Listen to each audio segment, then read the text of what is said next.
Welcome to our channel. Today we how to disable Microsoft Defender real-time protection in Windows 11, complete guide step by step clearly. To disable Microsoft Defender real-time protection in Windows 11, start by clicking on the Start menu. Type Windows Security in the search bar and press Enter. Once the Windows Security app opens, look for the Virus and Threat Protection option. Click on Virus and Threat Protection to access the settings. In the Virus and Threat Protection settings, scroll down to find the section labeled Virus and Threat Protection Settings. Here, click on the Manage Settings link. Under Real-Time Protection, you will see a toggle switch. Click on the switch to turn off real-time protection. A prompt may appear asking for confirmation to disable it. Click Yes. Once disabled, you may see a warning message indicating that your device is at risk. Remember, disabling real-time protection can leave your computer vulnerable to threats. To re-enable it, simply follow the same steps and toggle the switch back on. Your device will then resume real-time scanning and protection against threats.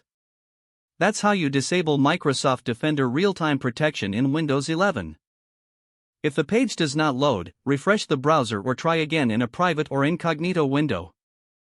Make sure you are using the correct email address, then retype it carefully to avoid small typos. If your password is not accepted, use the Reset option and create a new strong password you can remember. Check your spam folder for verification or security emails, then complete any requested confirmation steps. Enable two-factor authentication if available to improve account security and reduce unauthorized access risk. After signing in, review your profile details so your contact information and settings are accurate and current. If you see an error message, note it down and try again after restarting your device and internet connection.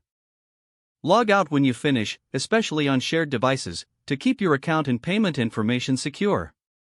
If the page does not load, refresh the browser or try again in a private or incognito window.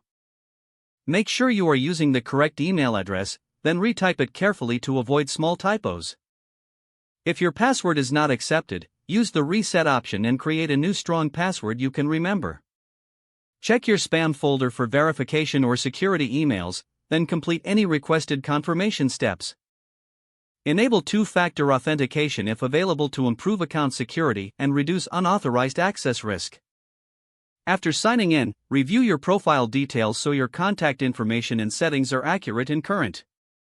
If you see an error message, note it down and try again after restarting your device and internet connection. Log out when you finish, especially on shared devices, to keep your account and payment information secure. Don't forget to like this video and subscribe to our channel for more step-by-step tech guides.